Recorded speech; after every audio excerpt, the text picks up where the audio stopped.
Hands cutting అనమాట. ఓకేనా.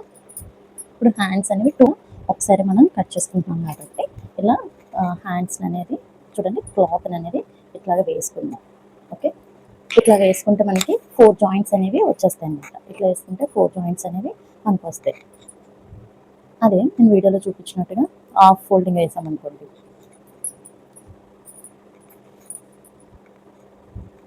ఓకేనా, ఇలా నేను వీడియోలో చూపించినట్టుగా హాఫ్ ఫోల్డింగ్ అనేది వేస్తామనుకోండి, మనకి ఓన్లీ 2 జాయింట్స్ అనేవి వస్తాయి. ఇప్పుడు చూడండి హ్యాండ్స్ కటింగ్ చూడబోతున్నాం కదా. ఇప్పుడు బ్యాక్ పార్ట్ని తీసుకోండి. ఈ బ్యాక్ పార్ట్ని తీసుకొని మొత్తం చంక రౌండ్ ఖర్చుతో సహా మనకి ఎంత ఉంది అనేది ఇలాగ టేప్తో కొలుచుకుందాం. ఓకే, ఎంత ఉంది 12.5 అనేది ఉంది. ఓకేనా, 12.5 ఇంచెస్ అనేది వచ్చింది. ఈ 12.5 ఇంచెస్లోంచి మనము ఇంచ్ అనేది మైనస్ చేసుకుంటే 11.5 ఇంచులు అనేది వస్తుంది. ఈ 11.5 ఇంచులు అనేది మనకి వచ్చేటట్టుగా మనము క్లాత్ ఫోల్డింగ్ అనేది వేసుకోవాలి.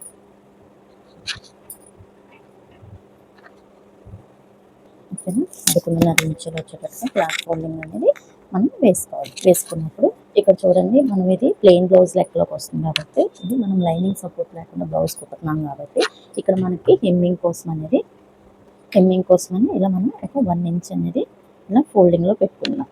ఓకేనా, ఇలా ఫోల్డింగ్లో పెట్టుకుని ఇప్పుడు మనకి ఆది బ్లౌజ్ తీసుకోండి. ఆది బ్లౌజ్ తీసుకొని ఓకేనా 1 ఇంచ్ అనేది ఇలా మార్క్ చేసుకోండి. ఇప్పుడు ఆది బ్లౌజ్ తీసుకోండి. ఆది బ్లౌజ్ తీసుకొని ఇట్లాగా నేను వీడియోలో చూపించినట్టుగా ఆది బ్లౌజ్ని పరవండి. ఓకేనా, చూడండి ఇక్కడ మనకి హ్యాండ్ లూజ్ ఎంత వచ్చిందో అంత ఎగ్జాక్ట్గా ఇలా మార్క్ వేసుకుందాం.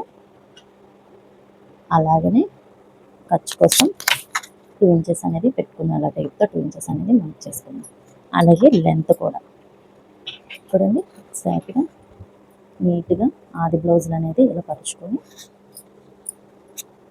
ఆది బ్లౌజ్ని ఎగ్జాక్ట్గా నీట్గా ఇలా పరుచుకొని చూడండి కరెక్ట్గా మనకి హ్యాండ్ జాయింట్ ఎక్కడ వచ్చిందో అక్కడ ఇలా ఒక మార్క్ వేయండి.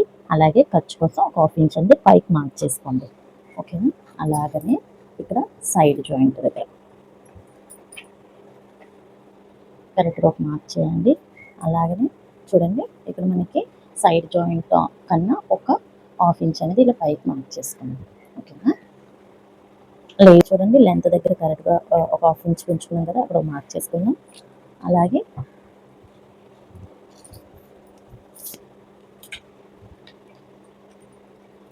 చూడండి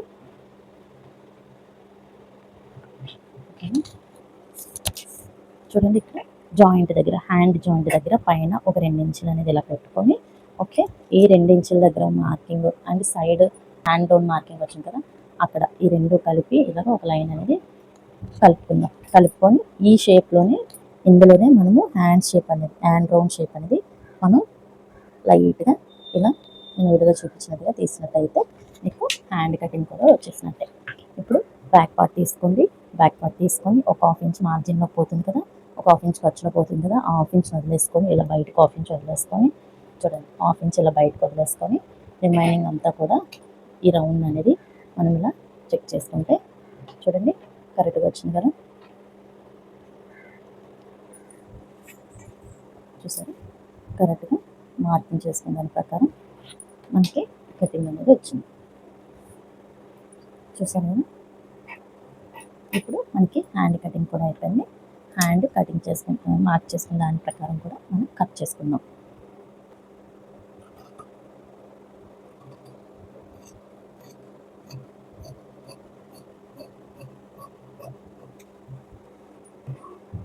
ఓకే, హ్యాండ్ మార్క్ చేసుకున్న దాని ప్రకారం కట్ చేసుకున్నాను.